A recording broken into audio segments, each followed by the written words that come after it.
With every holiday, with every Jewish festival, we always strive to try to understand what is the core idea, what's the crux of the festival. And right now we're in the middle of the Festival of Sukkos, and I think it would be important and meaningful and valuable for us to try to understand what is the essence of this holiday and how do we maximize it as best we can. Now, I think there's also a question to be asked here. The holiday of Sukkot begins exactly 5 days after Yom Kippur. So we have Rosh Hashanah, 10 days later Yom Kippur, and 5 days later Sukkot. And we know that Jewish holidays are not just there to memorialize the past. That we don't believe in, there's no dead holidays. For example, today on Monday is Columbus Day, where we in America or in various countries, they're recognizing something that happened in 1492. This is 600 years ago when Columbus arrived in America. It has no practical meaning for 2017. Jewish holidays are different. There's always an aim. There's always an objective. There's something that we need to try to access today as we celebrate the holiday, as we celebrate the festival. And all the elements of the festival are tailored to try to get us to understand, to access that given idea. So obviously, there's something that we're lacking that we need to get on Sukkot right after Yom Kippur. And the problem, I think there's a question that on Yom Kippur, it's a day of atonement. It's a day of forgiveness. It's a day where God cleanses us. It's a day of purification. It's a day when we begin Yom Kippur sullied, but we emerge pure. Well, if we're pure, if we're untainted, what's lacking? What is Sukkot coming to fix that wasn't already fixed by Yom Kippur? And it's interesting, if you look at the halacha, the Jewish law, it stresses this link between Yom Kippur and Sukkot. For example, the halacha tells us that you should not, ideally, if possible, you should not build your sukkah until after Yom Kippur. You should start building your sukkah immediately when Yom Kippur ends. So obviously, it seems to be implied that once you finish Yom Kippur, then you could start Sukkot. But I would think that once you finish Yom Kippur, well, if someone is cleansed of all sin, and someone is purified, if someone is in the most ideal state that a human could be, when there's nothing, so to speak, separating from him, between him or her and God, well, what's lacking? So we're trying to understand what Sukkot is, and specifically how it relates to Yom Kippur, or how it's, so to speak, filling something that Yom Kippur was not able to achieve. So I want to suggest, well, actually, I heard this from my grandfather, but he suggested an approach to answer this question, but also to help us understand the nature of Sukkot, the festival, and many of the aspects that are a part and parcel of this holiday. So we know that the goal of man through Torah is to become close to God, to become close to our Creator. Of course, this implies that we're not close. And Jewish sources talk about the fact that there are barriers and there's distance separating us and God. And every sin that we do pushes us further away and creates more barriers between us and our Creator. But my grandfather said an amazing insight that there's really two different types of barriers between man and God. There's an internal barrier, which means where someone corrupts themselves from within and makes themselves distant from God or different from God. We know one of the goals of Torah is to make us similar to God. We should walk in God's ways. When we go off that path, we make ourselves dissimilar and thus distant from God. So that's, so to speak, an internal barrier. And what's that? That's sin. That's what we call Yetzer Hara, evil inclination. And Yom Kippur is a day where the Talmud tells us that there is no Yetzer Hara. It's the day where that internal barrier is removed. And sin, which is the schmutz, the dirt, the defilement, the internal defilement that we have as a result of our actions, well, that is cleansed. But that's only one type of barrier between us and our Creator. There's another barrier that's not fixed on Yom Kippur. That's an external one. It's not inherent inside a person, but it is his surroundings. Now, it's interesting, in Hebrew, this is a common theme in Jewish learning, that the Hebrew word of a given entity underscores its meaning. Now, the Hebrew word for world is olam, which etymologically is linked to the word he'elem, which means obscuring or obfuscation. And the external barrier that we're talking about is not the person, but the venue where the person is. The world, which is, so to speak, an external from us, from a person, that is another barrier between us and God. And of course, there's several elements to it. So, for example, we know that the Mishnah tells us that this world, the existence that we have today as body and soul merged together, this is really, says the Mishnah, a corridor bringing us to a different world, what we call the next world, or Olam Haba, the upcoming world. Thus, the viewpoint of the outlook of the Torah, the Weltanschauung of the Torah, is that everything that we live in this existence, in this iteration of man, body and soul fused together, living on planet Earth, seeing the world the way we see it, everything is just there to help us get to a certain goal, which we call Olam Haba. And thus, this world here, this existence here, what we call your career, or the things you're trying to strive for, your aspirations, all that is a stepping stone to get you to some other place, to some other destination. Now, we don't necessarily feel like that. We don't necessarily behave like that. We're likely to ascribe a degree of permanence, a degree of absolute value to this world. And that, in essence, this world that we're living in is a barrier between us and God. Because in this world, well, God's not evident. God's only evident in the spiritual world, in Olam Haba, the next world. And thus, when we're living in this environment, an environment that obscures God, well, that in itself, even though it's not a sin, we can't be blamed. I can't be blamed for living here. I didn't choose to come here. I was placed here. But nevertheless, even though I'm not blamed for it, but there is another barrier, the existence of this world, that separates me from God. But in addition, we look at our nation, the Jewish people, and our culture, and Torah, and our ideals, and we contrast that with the world at large, with the Gentiles, and with their culture, and with their beliefs, and with their system of living.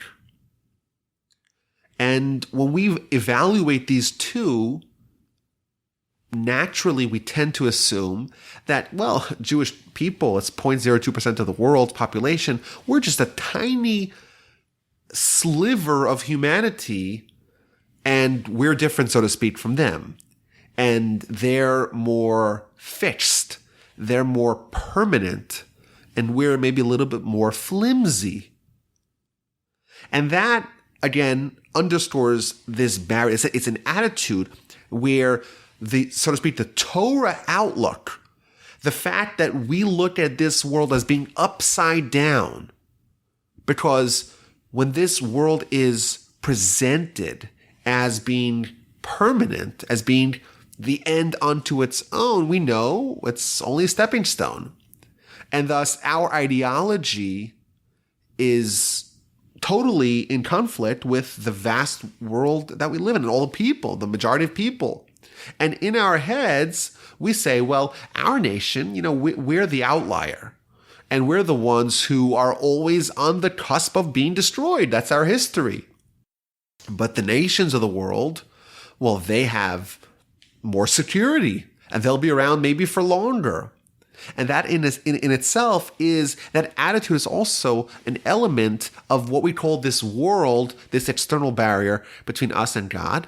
And a third element is the mistake that we assume that nature, the laws of nature, the laws of physics, science is an entity independent of God. It's interesting that the numerical value, the gematria of the word teva is the Hebrew word for nature. The gematria is the same gematria as the word for God. And the idea that we're trying to hint with that comparison is that what we see as nature really is God's most common will. The most common will of God is this set system of laws that he put to this world. But they're not two distinct entities. Physics doesn't exist outside of God. Science doesn't exist outside of God. Rather, this is God's will most often. Every once in a while, it might be exceedingly rare, but every once in a while, God has a different will. For example, water, unless it's disrupted by an external force, is going to fall to the lowest, gravity. It will fall to the lowest, it will pool by the lowest topographical part of, it'll always flow down, gravity. Well, the Jewish people are surrounded by the Egyptians, and they're encircled from all sides, and they jump into the water, and the water splits. And the water, which was previously flowing downstream, or was at least level, is suddenly going up. That's, of course, against the laws of nature, but we don't see that as a conflict, because both nature and when nature changes are just the will of God. Nature is what we call the most common will of God. A miracle is a less common will of God, but they're really the same. There's no difference between the two, which, as an aside, there are many lessons, teachings in the Talmud, which talk about how difficult it was for God to split the sea. And how difficult it is for God, for example, the Talmud tells us, it's as difficult for God to unite husband and wife as it is for him to split the sea. Which seems to imply that to unite a husband and wife is very difficult.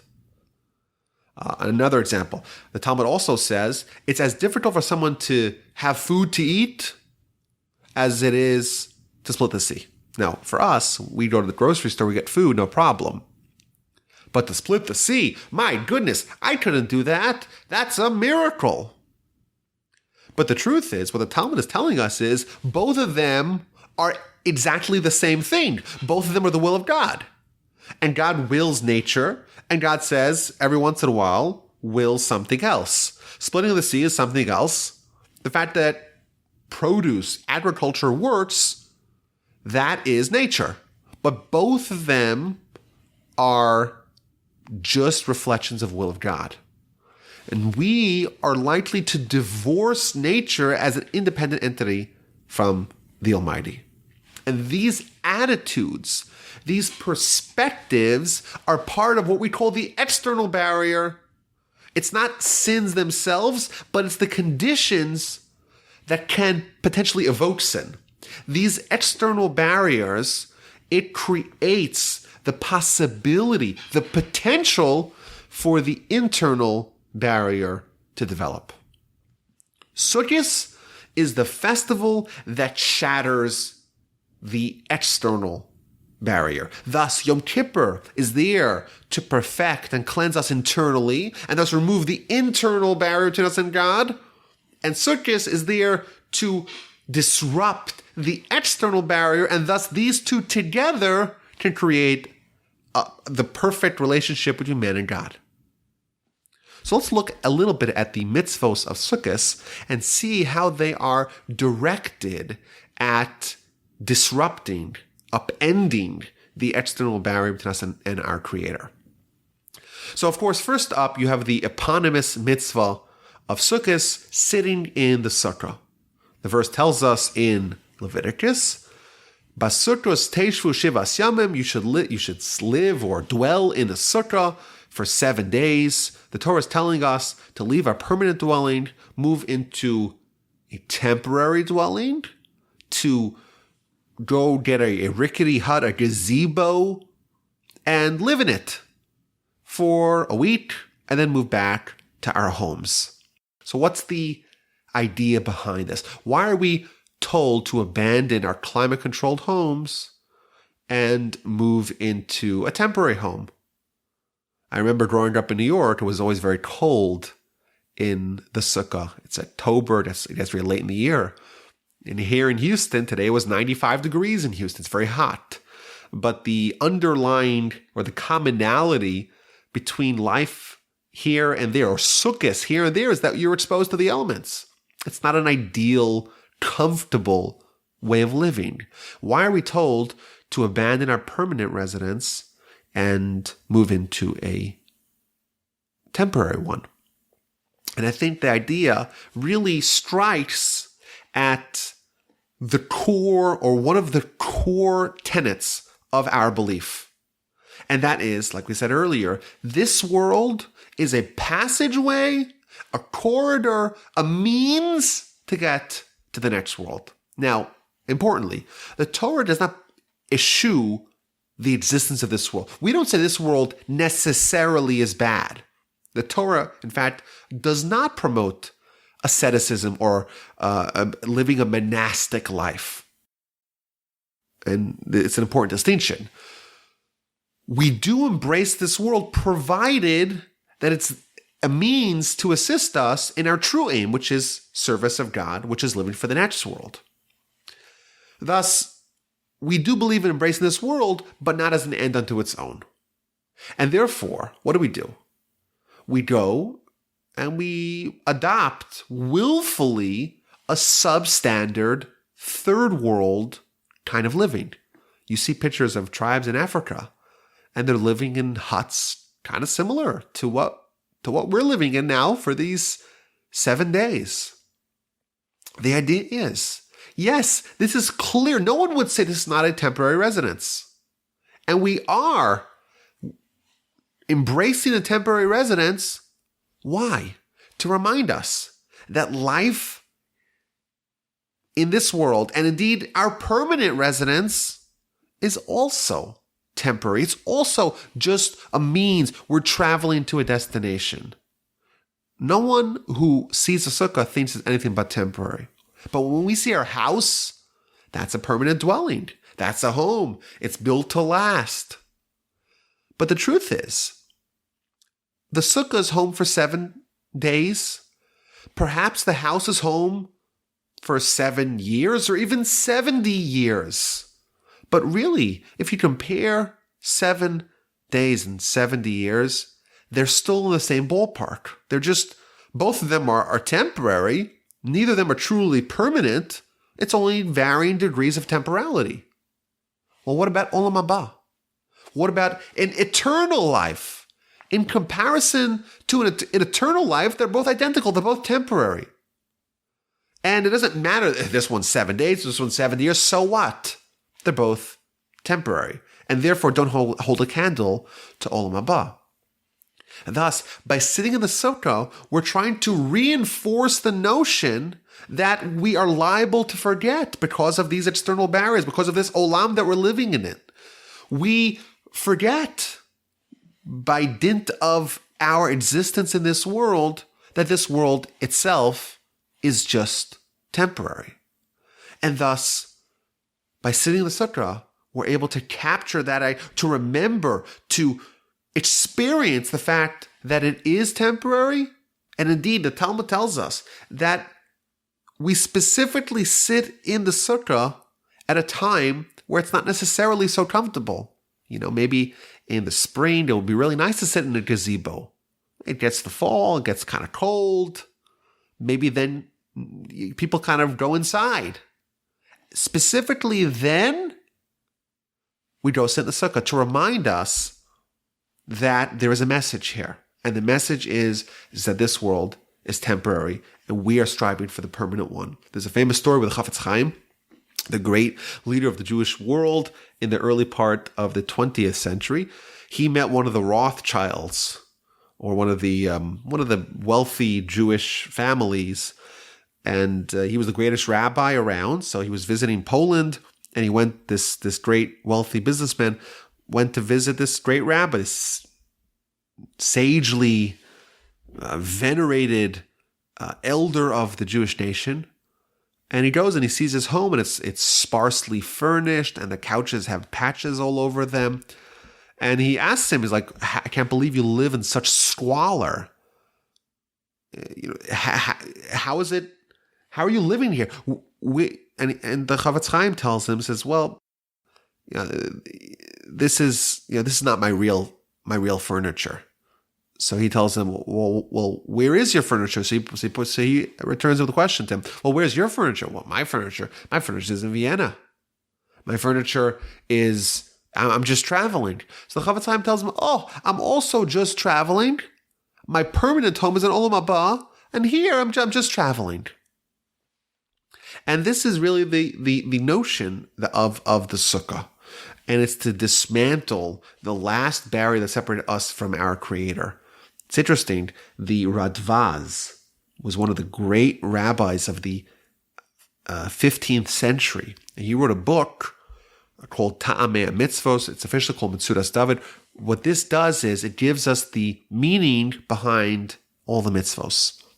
And in the mitzvah of Sukkah, mitzvah 117, he talks about how the word Sukkah is even spelled. It's a samach and a vav and a chaf and hey.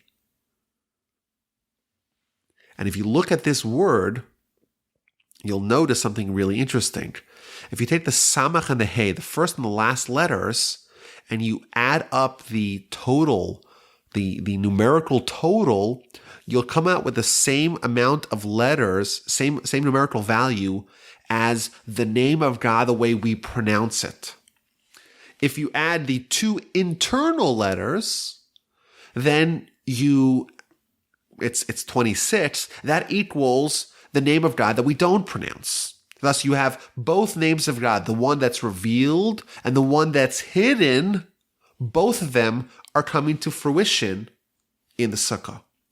The idea being is that we are trying to create a relationship where we are exposing and unearthing God, removing all the fences, both the hidden and the revealed aspects of God, or relationship that we have with God. Both of them should be present in the Sukkah and in the meaning behind it. It's also interesting. The verse tells us actually a reason why we sit in the Sukkah. And this is in Leviticus 23:43. L'man yedu dorosechem, in order that your generation shall know that when the Jewish people left Egypt, the Almighty placed us in a Sukkah, in a temporary dwelling. Says Rashi, quoting from the Talmud, what does it mean, a Sukkah? Which Sukkah did God put us in when we left Egypt? It's referring to the Anane HaKavod, the clouds of glory. What are these clouds of glory? So you read after the Exodus, there's this cloud, this magical cloud that surrounded the Jewish people at all times.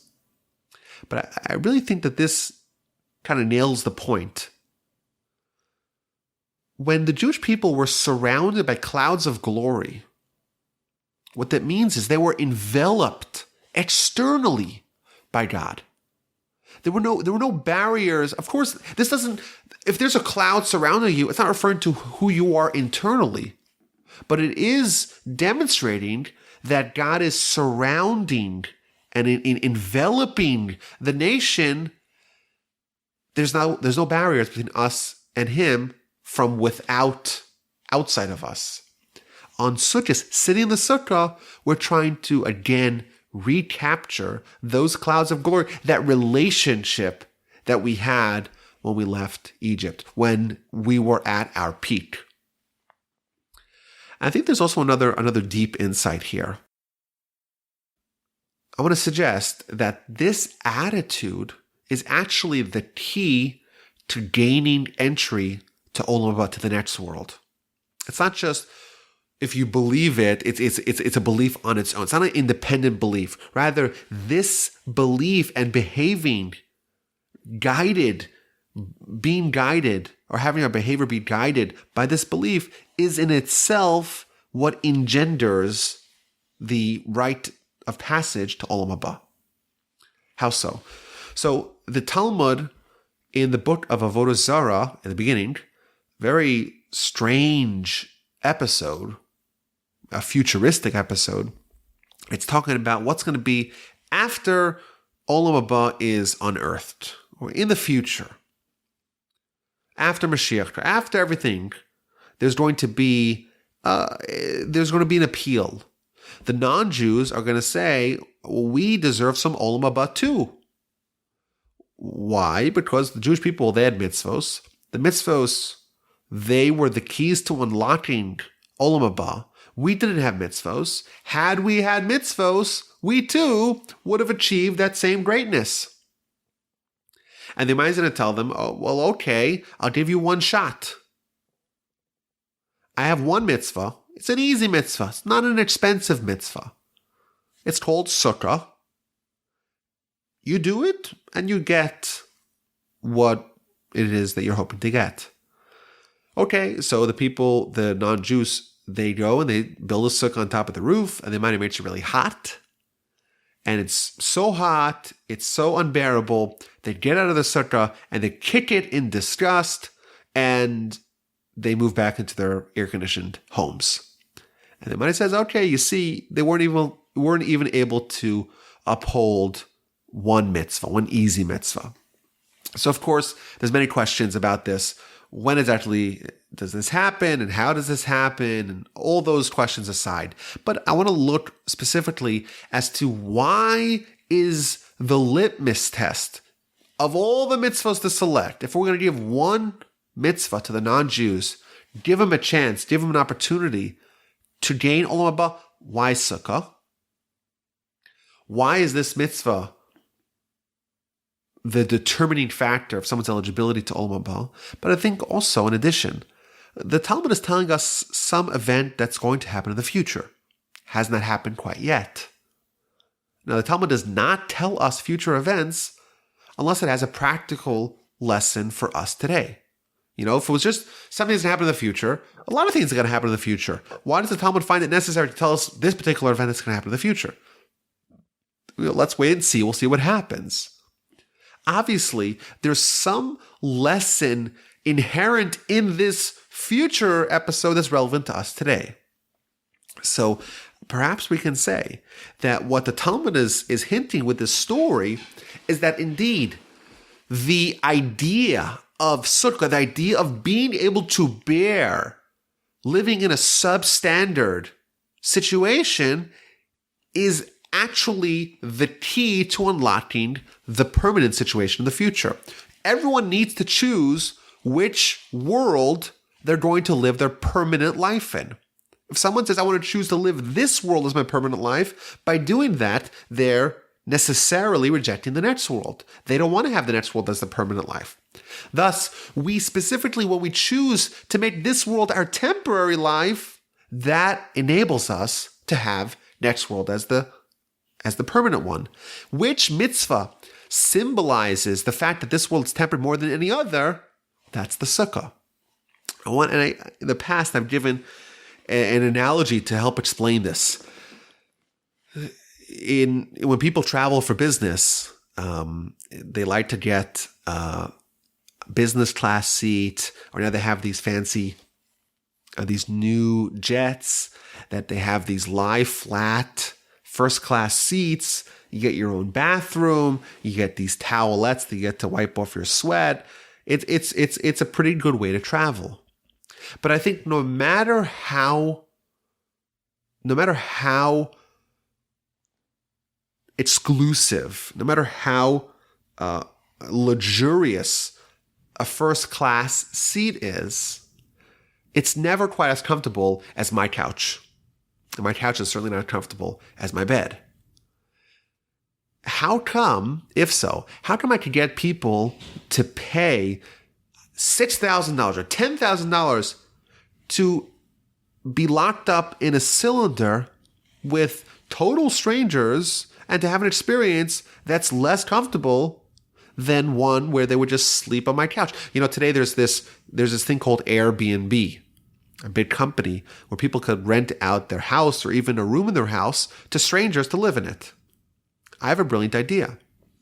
I'm going to put my couch on Airbnb, and someone will pay me $6,000 or even $10,000 to stay on it for a night. Why? Because obviously you see that people pay that kind of money for that kind of experience, or even an experience that's worse. I'm willing to offer the same towelettes. I'll give you the cold drinks. I'll give you all the alcohol you could drink. Why would no one pay me $6,000 to sleep on my couch for a night? The answer is, when people are traveling, their standards of living drop. And therefore, us plebes who sit in the back of the plane, we're okay to sit in a seat, to be upright for 12 hours next to total strangers who are taking up your spot on the handrest. Why? Because, we need to get to the destination. I have to get to New York. I have to get to Paris. I have to get somewhere. And therefore, I'm willing to endure the pain and the suffering and the reduction of my standard of living in order to get there. And if I get a couch, that's fantastic. I'm willing to pay a lot for that. But I think if your standards are not dropping, obviously that is evident that you're not traveling. When we sit in the Sukkah, we're showing that we're traveling. If you're traveling, it's okay to have the rickety walls and it to be a little sweaty. It's no big deal. This is not what it's going to be like forever. You're trying to get somewhere. Once you get there, then you'll be comfortable. Thus, the attitude itself is what garners us the result. We choose which world to make our permanent one. So what do we read in Shul on Sukkos? So of course, on the Festival of Sukkos, we read the book of Koheles, the book of Ecclesiastes, which in essence is an entire book dedicated around the futility and temporality of this world. There's nothing new. Everything's futile. Everything that he tried to do, it was all in the end meaningless. Of course, what it's telling us is that this world, it's temporary and therefore it has no lasting value. But the end, the next world, that does indeed have permanent value. In addition, we also read from the books of Ezekiel and the books of Zechariah, we read about the humbling of the 70 nations. We talk about the war of Gog and Magog and the final showdown between the Jewish people and the Gentiles and the nations. And of course, what happens? We win. What this does to us is to remind us that what we perhaps assume as permanent, what we erroneously ascribe a degree of stability and security to the nations, the 70 nations, which is all nations besides for us, they really are on a collision course with destiny, with their destiny. They too are in this fast lane of obsolescence, and they will be humbled before God. And thus, that other element of this external barrier is also, we're reminding ourselves that don't treat the world at large as being so permanent and everything being so fixed. No. They too are suitable to be disrupted very soon. In addition, we take these 4 species, and there's a famous teaching from the Tur, one of the great medieval commentators, of why we have the lulav and the esrog. And he tells us that on Yom Kippur, Yom Kippur's Day of Judgment, and if it's like a war, and there's 2 sides, we don't know who's going to win. And just like if you had someone going out to battle, and the battle happens, and after the battle, you want to know who wins. How do you find out who's the winner? Well, whoever is brandishing the sword, holding it up high, that's the victor. So too, says the Tur, on Yom Kippur and Rosh Hashanah, on the days of judgment, we went to war. Who did we go to war with? With the Gentiles, with the other nations, with the 70 nations. And after Yom Kippur, who wins? Well, we come with our lulav, and we shake our lulav. We're the ones brandishing the sword. That's what the Tur says. The problem is that on Yom Kippur, we're not really battling other people. It's a day of judgment, each individual alone. So what's this idea that there's some sort of conflict between the Jewish nation and the 70 nations on Yom Kippur? I think the point here is that we have Yom Kippur. We have a day designated to cleansing us from all sin, to purifying us. And therefore, every year, we have a refresh button. We have all the conditions that perhaps should warrant our destruction, our going extinct. All those are removed. And therefore, thanks to Yom Kippur, our survival is assured. What about the Gentiles? What about the 70 nations? They don't have Yom Kippur. And therefore, their survival is very much up in the air. And they're great empires and great nations that were so mighty and were so powerful, no one could fathom that they'll be gone. And what were we? A small ragtag group of Jews, hated by everyone, being sent, scattering throughout the lands, being expelled, being subject to the merciless decrees of our overlords. And you know what? We're still here. So indeed, Yom Kippur it's not a day where we went to battle against the Gentiles, but in a certain sense, if you were to gauge the future prospects of the Jewish nation versus the Gentiles, Yom Kippur is when those two reach a crossroads. We have Yom Kippur. We'll survive. They didn't, and therefore it's likely that they will be destroyed. But throughout our history, we don't necessarily think about that. We tend to assume that we're the ones on the brink. Historically, that's what you would prognosticate. On Sukkos, we take our lulav, and we remember that it's only us who will remain standing. Everyone else will either be gone or will come along with us and be humbled before Hashem. That other element of this external barrier between God, again, this supremacy, the fact that we're wowed by the Gentiles, another, that too, through the mitzvah of shaking the lulav and esrog, we try to combat that particular aspect. And there's another wrinkle. The Midrash tells us that the four species, the four elements of the lulav and the esrog and the hadas and the aravos, each one of them hints to one of the letters, the four letters of the name of God, of the ineffable name of God, the tetragram. In addition, another Midrash tells us that each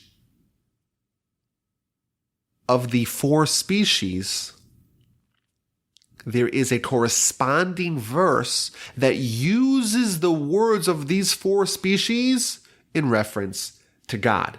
Thus, the Midrash tells us, pre-Eitz Hadar, which means the esrog. What's that referring to? God.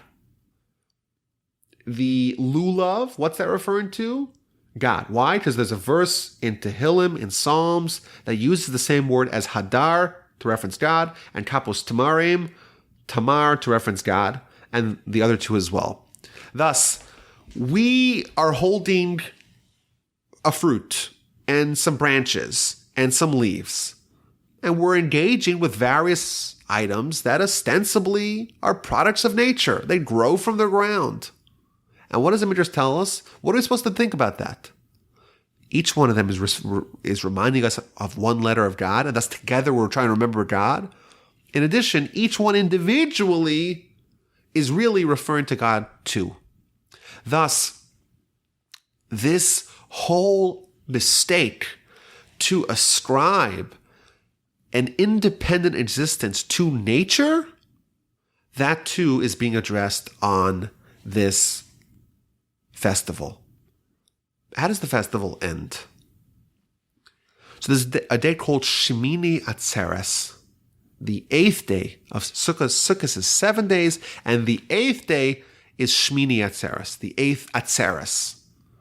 What is noteworthy or intriguing is that there's actually another festival, Shavuos, that's called Atzeres. So you have two festivals that are called Atzeres. And both of them, the Talmud tells us, that really Shmini Atzeres, the Atzeres at the end of Sukkot, should be 50 days after Sukkot, just like Shavuos, the original Atzeres, is 50 days after Pesach.